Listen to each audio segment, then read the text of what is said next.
अस्सलाम वालेकुम। तो क्वेश्चन नंबर 12 स्टार्ट करते हैं। तो इसको जब हम क्वेश्चन को देखते हैं तो क्वेश्चन में क्या कहता है, तीन जो है एक सेट है, उसमें तीन तीन टाइप्स के एलिमेंट्स है, एक है वन, दूसरा है कॉस और तीसरा है साइन। अब जब हम पीछे वाले क्वेश्चंस को ज़रा देखें तो उसमें क्या था, या तो वन था, ऐसे वन की इनर प्रोडक्ट थी कॉस के साथ, वन की इनर प्रोडक्ट थी साइन के साथ, या खाली जो है वो कॉस था उसको हम in terms of M and N लिख रहे थे, फिर इसी तरह साइन था उसको हम in terms of M and N लिख रहे थे। मतलब कहीं भी ऐसा सेट नहीं था कि जहाँ पे वन भी हो, कॉस भी हो और साइन भी हो। अगर इस टाइप का सेट आ जाता है तो हम उसको पार्ट्स में डिवाइड करेंगे। सबसे पहले इनर प्रोडक्ट करेंगे वन की कॉस के साथ, उसके बाद करेंगे वन की साइन के साथ। बिल्कुल यही मैंने किया हुआ है। इसका पार्ट नंबर वन होगा वन की इनर प्रोडक्ट कॉस के साथ, फिर इसकी इनर प्रोडक्ट वन की जो होगी वो साइन के साथ, फिर कॉस की कॉस के साथ, फिर साइन की साइन के साथ, और उसके बाद कॉस एंड साइन की इनर प्रोडक्ट होगी। लेकिन एक चीज़ जो यहाँ पे नोट करने वाली है कि जितने भी हम ये सोल्यूशन अभी करेंगे, लेट सपोज हम इसको सॉल्व करते हैं और ये ऑर्थोगोनल हो जाता है, सही है, ये ऑर्थोगोनल हो जाता है, फिर हम इसका नाम फाइंड करते हैं, तो लेट से वो ए ओवर बी आ जाता है, सही है। लेकिन जब हम इसको सॉल्व करेंगे तो ये भी ऑर्थोगोनल होना चाहिए और इसका भी नाम ए और बी आना चाहिए। ठीक इसी तरह ये भी ऑर्थोगोनल होना चाहिए और इसका भी नाम ए एंड बी, और बाकी दो केसेस के लिए भी ऐसे ही। जो सोल्यूशन पार्ट वन का होगा वही सोल्यूशन बाकी सारे पार्ट्स का होगा। यही बात मैंने क्वेश्चन नंबर 7 में भी बोली थी कि जहाँ पे मेरे ख्याल से कुछ क्वेश्चन इस तरह से था कि हमारे पास था साइन एक्स, फिर था sine 3x and up to so on. मैंने वहाँ पे भी बोला था कि आपकी मर्जी आप साइन उठा लो, आपकी मर्जी आप साइन 3x उठा लो, आपकी मर्जी आप साइन 5x उठा लो, या इससे आगे चले जाएं, आंसर सबका सेम ही आएगा। सब अगर ये ऑर्थोगोनल बन रहा है और इसका नाम ए ओवर बी है तो ये भी ऑर्थोगोनल होगा। और ठीक इसी तरह जो है सबके आंसर सेम ही आएंगे। न्यू ईयर में और तो कुछ नहीं होता, बस सर में दर्द हो जाता है। खैर, अब क्वेश्चन को कंटिन्यू करते हैं, इसका पार्ट वन से इसको सॉल्व करते हैं। तो इसका पार्ट वन करते हैं। पार्ट वन में क्या है, हम इनर प्रोडक्ट कर रहे हैं वन की कॉस के साथ, ये इसकी एंगल थी और इसकी लिमिट्स थी from negative P to P. सही है, अब इसको सॉल्व करते हैं। इसको जब आप सॉल्व करोगे वही पुराना वाला मेथड है, limits from negative P to P, one की इनर प्रोडक्ट जो है वो इस वाले टर्म के साथ इंटू डी एक्स। सही है। अब क्या करेंगे, जब आप इसको मल्टीप्लाई करोगे वन के साथ तो ये वही वाला फैक्टर आ जाएगा और साथ आ जाएगा डी एक्स।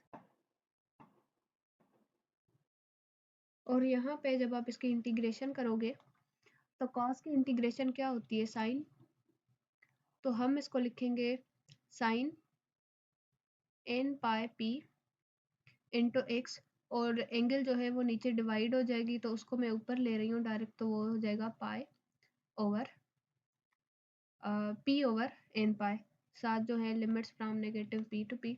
अब यहाँ पे आप लिमिट्स को अप्लाई कर दो तो ये हो जाएगा साइन एन पाई पी, और एक्स की जगह पे आप अपर लिमिट पुट कर दें, लोअर लिमिट, बल्कि एक काम करते हैं, इसको हम बाहर निकाल लेते हैं। सही है, इसको हमने बाहर निकाल लिया, ये हमने अपर लिमिट पुट कर ली और साथ जो है वो नेगेटिव साइन लगा के फिर हम लोअर लिमिट पुट कर लेते हैं, वो बनेगी यहाँ पे नेगेटिव पी। सही है। तो, तो यहाँ से क्या होगा, ये पी इस पी से कैंसिल और ये पी इस पी से कैंसिल हो जाएगा, और यहाँ से हमारे पास बचेगा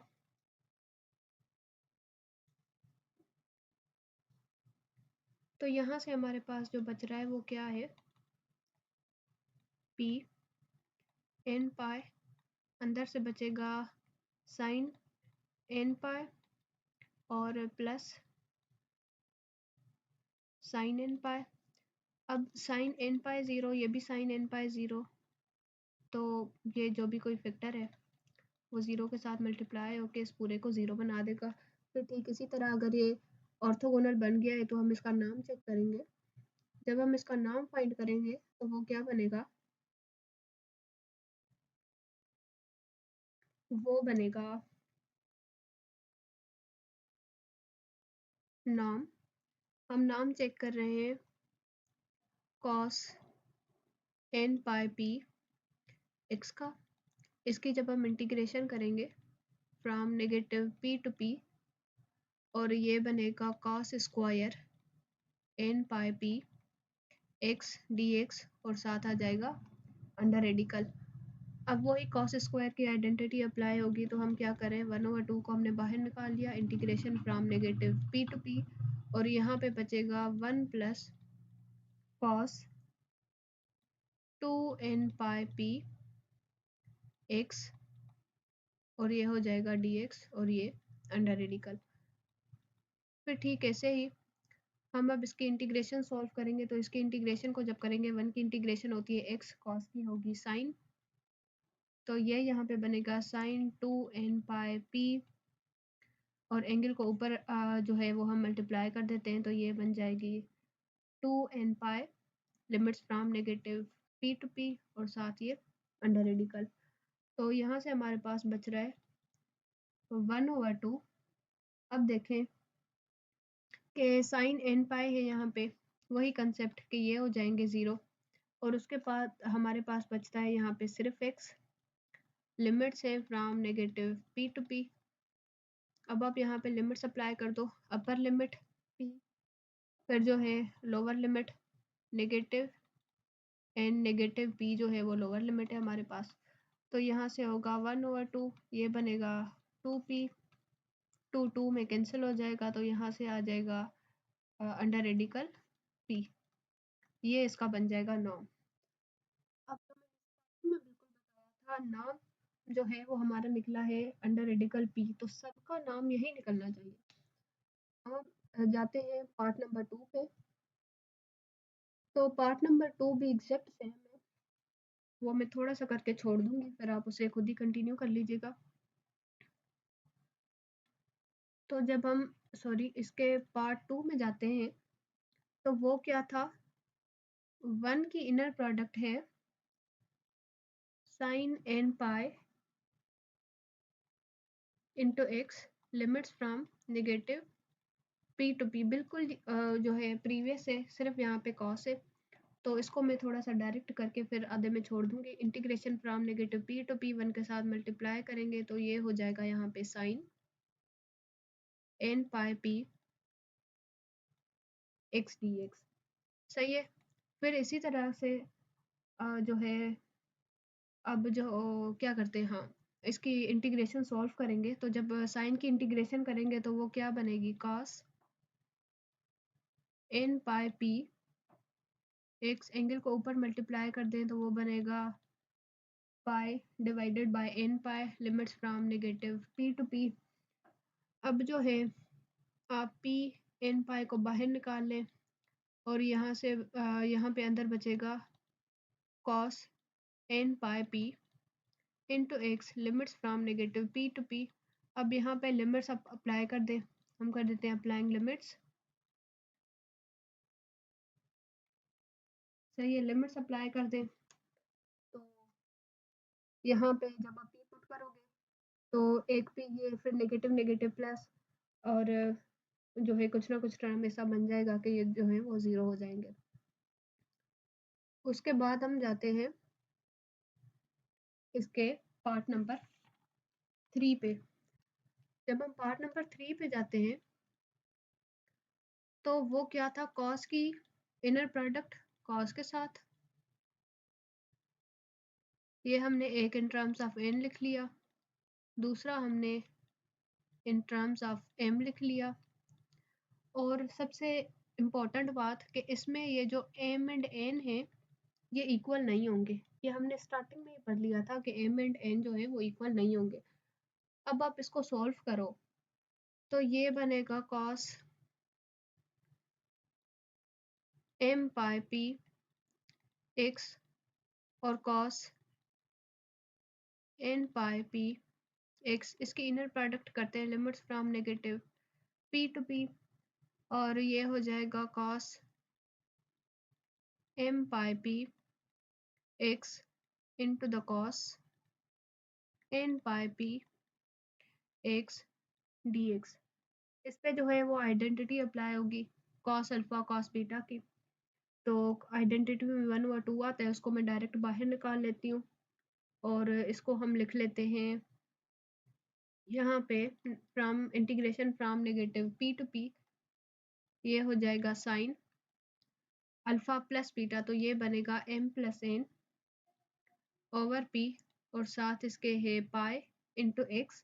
फिर ठीक इसी तरह से negative sine alpha minus beta, तो ये बनेगा M minus N P pi into x, और जो है ब्रैकेट लगा ले और साथ dx कर ले। सही है। उसके बाद हम अब इसकी इंटीग्रेशन को सॉल्व करेंगे। जब हम इसकी इंटीग्रेशन को सॉल्व करेंगे तो cos की इंटीग्रेशन साइन की सॉरी हाँ साइन की इंटीग्रेशन क्या होती है, साइन की इंटीग्रेशन होती है नेगेटिव कॉस। तो हम इसको लिखेंगे negative cos M plus N P और साथ आएगा पाई एक्स, एंगल को हम डायरेक्टली ऊपर मल्टीप्लाई कर देते हैं, तो ये बनेगा p over M plus n pi. सही है। इसी तरह से प्लस की साइन, क्योंकि कॉस साइन की इंटीग्रेशन क्या होती है negative cos negative negative plus हो जाएगा, तो यहाँ पे बनेगा plus cos M minus N over P pi into x, angle को आप डायरेक्टली ऊपर मल्टीप्लाई कर दें तो ये बन जाएगा p over M plus N. एक मिनट, यहाँ पे हमने इंटीग्रेशन अप्लाई कर दी तो इंटीग्रेशन की अब साइन नहीं लगेगी, limits from negative p to p। अब हम क्या करते हैं इस स्टेप पे आके हम यहाँ पे लिमिट्स अप्लाई कर देंगे। जब आप लिमिट्स अप्लाई करोगे तो ये यहाँ पे क्या है 1/2, ये आप जो है वो कांस्टेंट फैक्टर है तो इसको इधर ही मल्टीप्लाई कर दो, इस पूरे को हम इधर ले गए तो यहाँ से बचता है cos m plus N P pi x. फिर ठीक इसी तरह हमने यहाँ पे लिख दिया p m माइनस एन और इधर भी आएगा पाई और साथ है cos m minus N P x. अब हम यहाँ पे आके लिमिट्स अप्लाई कर रहे हैं। जब हम इस वाले फैक्टर पे लिमिट्स अप्लाई करेंगे तो वो क्या बनेगा, वो बनेगा 1/2। अब सबसे पहले इधर देखें तो नहीं, ये आगे कर लेते हैं इसको। इसको जब हम करते हैं लिमिट्स अप्लाई करें m प्लस एन पाई, यहाँ पे होगा cos m plus N P pi, x की जगह पे आप अपर लिमिट पुट कर दें p। फिर ठीक इसी तरह से इधर भी m minus N into the pi cos m minus N p, और एक मिनट इधर भी होगा पाई, तो यहाँ पे भी आएगा pi into the upper limit जो कि है p। ठीक, नेगेटिव साइन। अब आप लोअर लिमिट पुट करो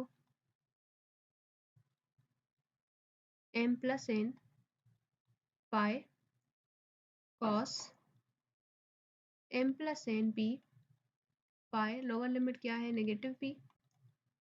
ठीक इसी तरह यहाँ पे भी pi cos m minus N p pi और लोअर लिमिट नेगेटिव p। तो जो टर्म यहाँ पे आप कैंसिल हो रहे हैं उनको हम कैंसिल कर देंगे। अब देखें यहाँ पे क्या क्या कैंसिल हो रहा है, तो ये p इस p के साथ कैंसिल हो जाएगा, और यहाँ से ये p इस p के साथ कैंसिल हो जाएगा, ये p इस p के साथ यहाँ पे कैंसिल हो जाएगा। ठीक इसी तरह ये p इस p के साथ कैंसिल हो जाएगा। तो यहाँ से हमारे पास क्या बचता है, यहाँ से बचता है 1/2 negative p m plus n पाई और साथ है cos m प्लस n पाई और उसके बाद है p m माइनस n पाई और साथ है इसके cos m माइनस n पाई।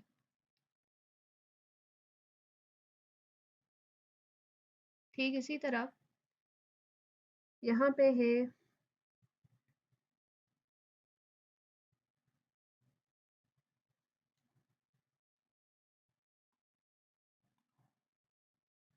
नेगेटिव नेगेटिव, ये नेगेटिव और ये नेगेटिव हो जाएंगे यहाँ पे प्लस, तो हम कर देते हैं प्लस m प्लस n पाई cos m प्लस n पाई।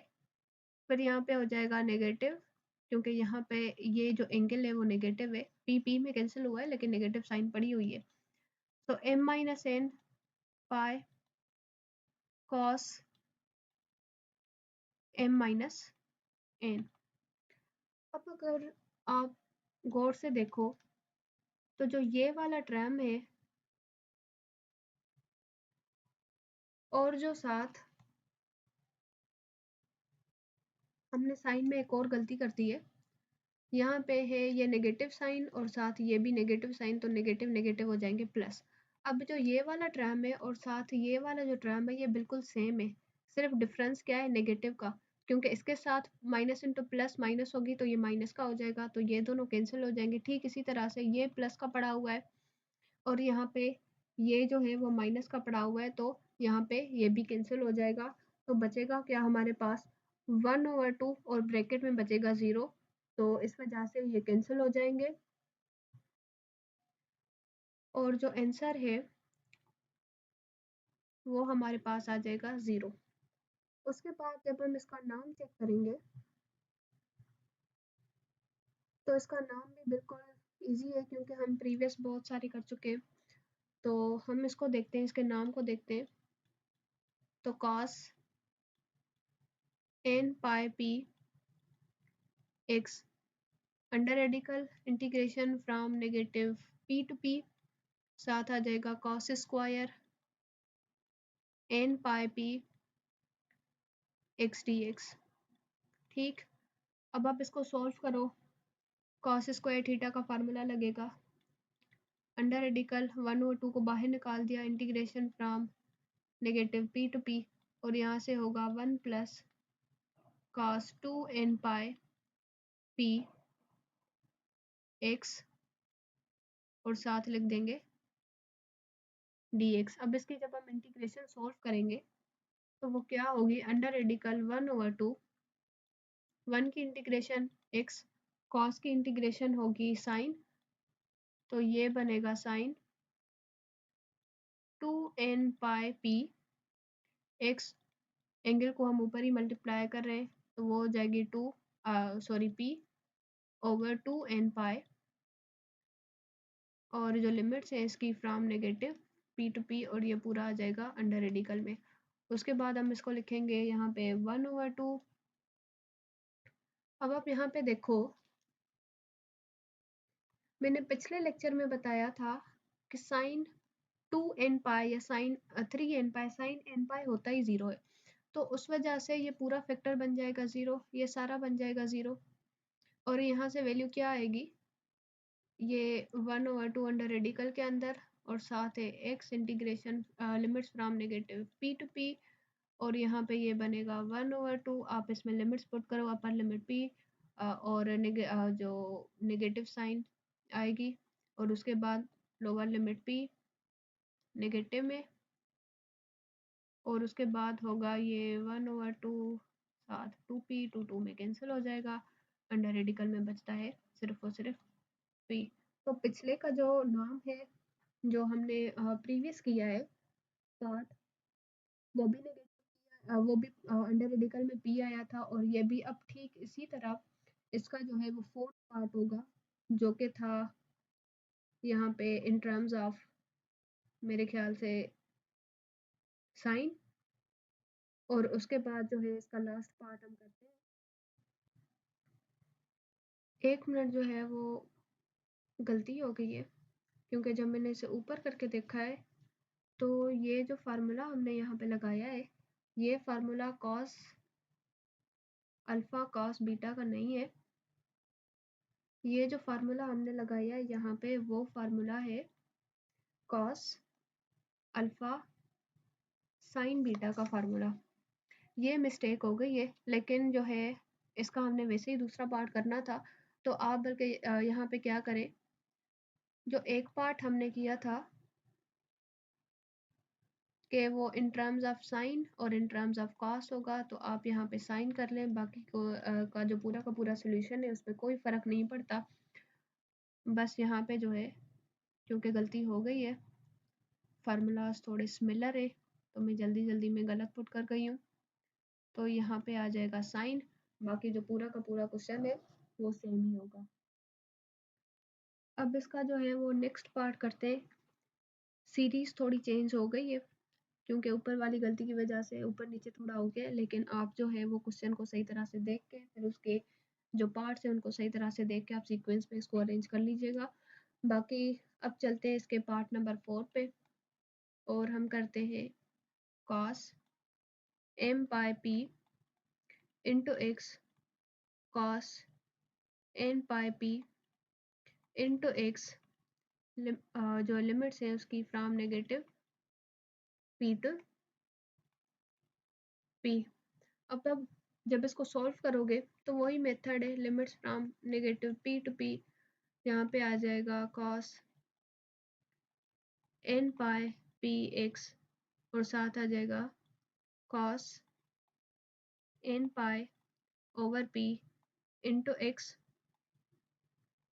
और इसकी इंटीग्रेशन कर देंगे, तो यहाँ पे लगेगा formula cos alpha cos beta का। अब ध्यान से लगाते हैं, कॉस अल्फा कॉस बीटा का फार्मूला क्या होता है, 1/2, ये हमने बाहर निकाल लिया, integration from negative P to p, यहाँ पे होता है कॉस अल्फा प्लस बीटा, तो ये बनेगा कॉस अल्फा प्लस बीटा, ये बनेगा यहाँ पे पाई इंटू एक्स, और साथ आएगा plus cos alpha minus beta m minus N P pi into x, और डी एक्स। यहाँ पे हम लिख देंगे डी एक्स। अब इस सारे को जब हम सोल्व करेंगे, कॉस की इंटीग्रेशन क्या होगी, साइन 1/2, कॉस की integration sine m plus N P pi x, और ये इसकी एंगल, और उसके बाद प्लस की साइन कॉस की इंटीग्रेशन साइन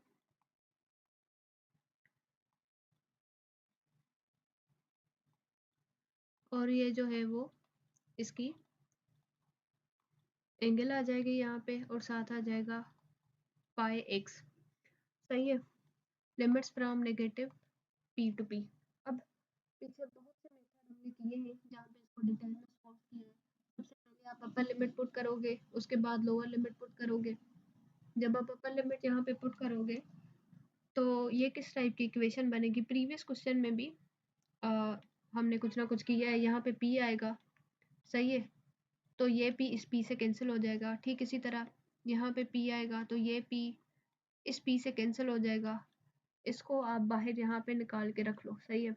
और उसके बाद लोअर लिमिट, तो लोअर लिमिट भी पी पी से कैंसिल हो जाएगा, लेकिन साइन डिफरेंट हो जाएंगी, जिसकी वजह से एक ऐसी इक्वेशन बनेगी कि दोनों टर्म्स कैंसिल हो जाएंगे, और जो है फंक्शन आपका ऑर्थोगोनल बन जाएगा।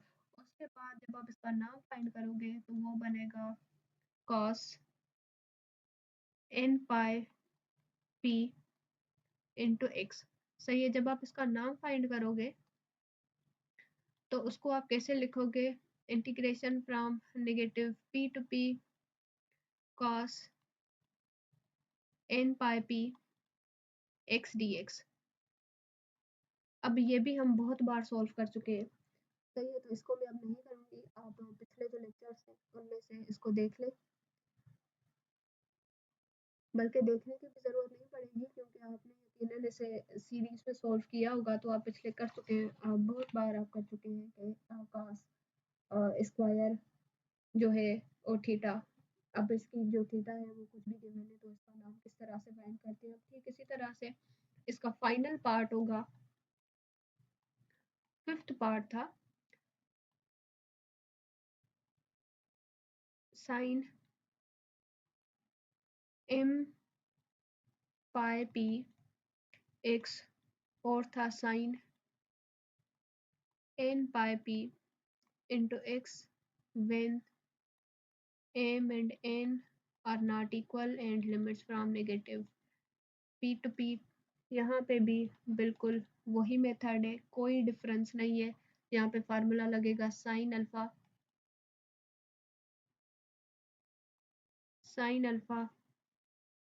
साइन बीटा का फार्मूला लगेगा।